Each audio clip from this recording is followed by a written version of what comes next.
What is going on, Jaguar fans? Happy Victory Sunday to all you guys. The Jaguars did it. They took care of business in a game they absolutely needed to win against a team that just isn't very good. We wound up beating the Cincinnati Bengals by a score of 27-17, and now the Jaguars are 3-4 on the season as the Cincinnati Bengals move on to 0-7. So this game, it was a game that we really needed to win. If the Jaguars, this isn't the Jaguars playing a really good team. Like, it's not like the last couple weeks where the Saints are a good team, the Carolina Panthers are a good team. The Bengals just were not very good, and this is a game that if we lost, we would have moved on to 2-5, and then we pretty much could have kissed the 2019 season away. But the Jaguars, we won. We dominated the whole entire game on the stat sheet. The stat sheet, the whole entire game we were like doubling them up in, total yards, like doubling them up in first downs. Like, you look at the, time of possession, we were just completely controlling it. But the only thing we weren't dominating the entire game was the scoreboard. The Jaguars going into halftime were losing 7-6.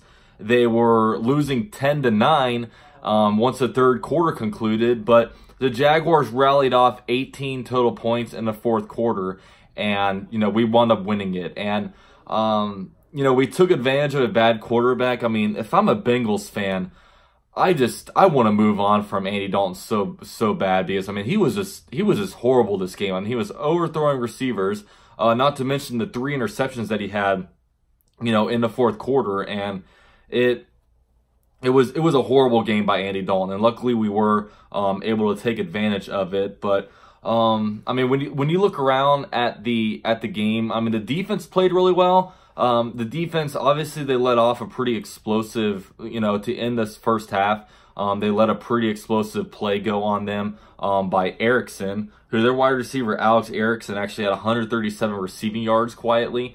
And, that led to them getting the touchdown before the first half. So, really the explosive plays. But, other than that, the defense, they held them down. They held Joe Mixon and Giovanni Bernard to 2 total yards. Joe Mixon had 2 yards on 10 carries, and Giovanni Bernard had 0 yards on 4 carries. Their leading rusher was Andy Dalton with 33 rushing yards. So we absolutely dominated when it comes to them in a rushing game. And we just did good on defense. Like I said, 4 turnovers, and now whenever the Jaguars have a turnover in a game, we are 3-0. And we're 0-4 in games without a turnover. So we were finally able to find ways to turn a ball over. DJ Hayden forced a fumble, which Ronnie Harrison recovered. Ronnie Harrison had an interception. Miles Jack wound up having an interception. And Yannick Ngakoue had a pick 6. And real credit to Taven Bryan this game. Taven Bryan, he had a really good tackle for loss, I remember, but that pick 6 on Yannick Ngakoue, that was pretty much all Taven Bryan. Taven Bryan got right in there and forced Andy Dalton to literally throw it to nobody. He threw it up and there was nobody over there, and then Yannick Ngakoue wound up returning it for a pick 6. So that's pretty awesome. I think he's the second player in Jaguars franchise history, second defensive lineman with a pick 6.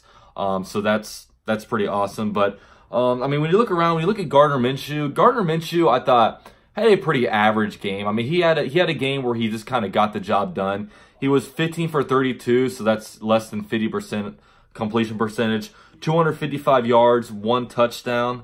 I thought again this game, it just looks like he's getting a little bit of happy feet in the pocket and, kind of bailing out early, which wasn't him in the first half of the season. Or in the first 5 games that he started. I really didn't start seeing it until the States game last week. But he's kind of got that. But it's impossible for us to know right now, if you're watching on TV, like how open the wide receivers were actually getting. But I don't know if he's just scrambling, if he's not seeing anybody open, so he's scrambling early.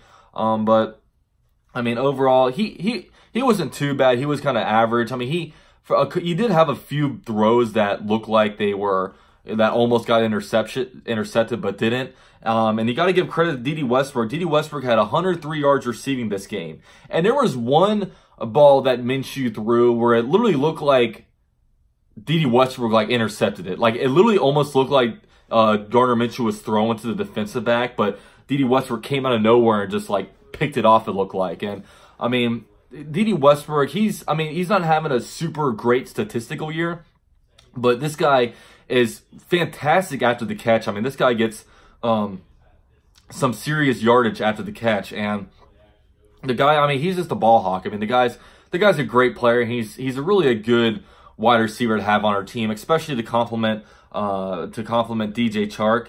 Now, DJ Chark this game, he had 3 catches for 53 yards. So a little bit quiet of a game for him today. He dropped a pretty crucial first down catch. He had a pretty good reverse today. He ran a reverse 20 yards, but, you know, it wasn't a spectacular day for DJ Chark.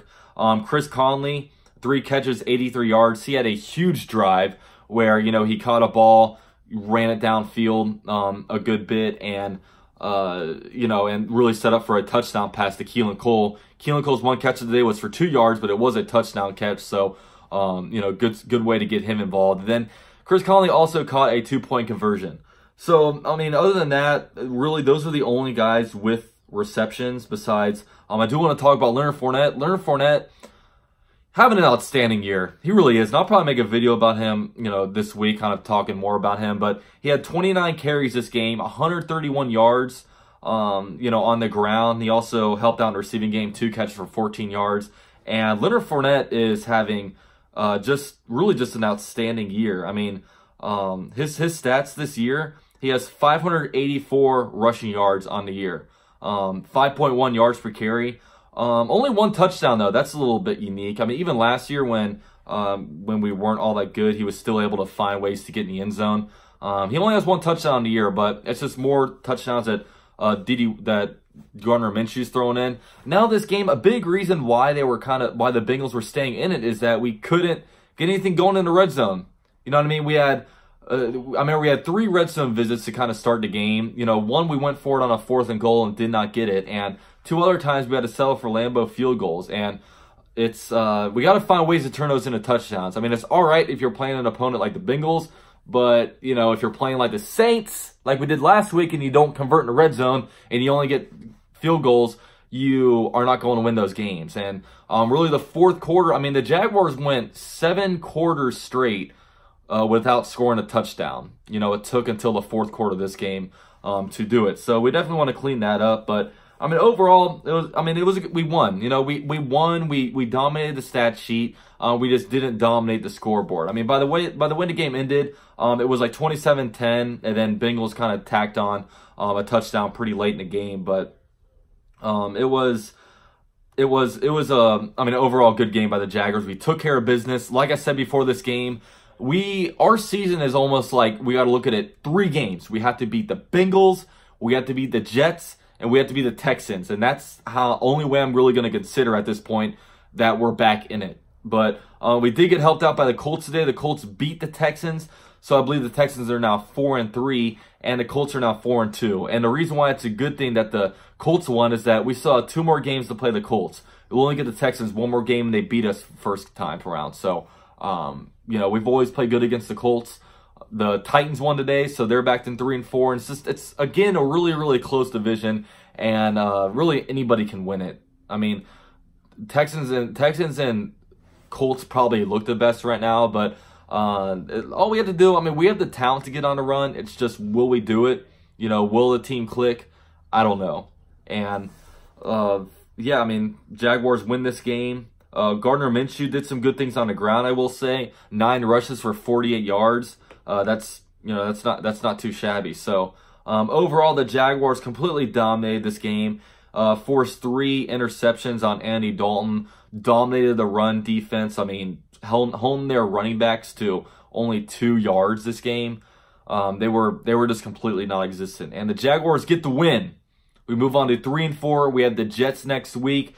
This is a get-right game. Get right back to 4-4. The Jets are a tougher opponent than the Bengals, just because, I mean, the Jets under Sam Darnold last week, they took it to Dallas a little bit. So, not a team you want to overlook, but this was a get-right game.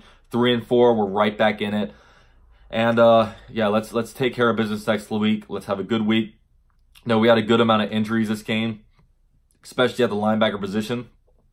So hopefully these guys can get right. But Josh Oliver did play this game, our rookie third-round pick from San Jose State, the tight end. He was out there. He didn't get any receptions, but hopefully we can figure out a way to get him involved. But thank you guys for watching. Jaguars now 3-4, and we got a little bit of life back in us, guys. Thank you guys for watching. Drop a like on a video if you enjoyed it. And this is UC a Jaguar with JinDad.com. Go Jags. Do well till we die. And I'm out.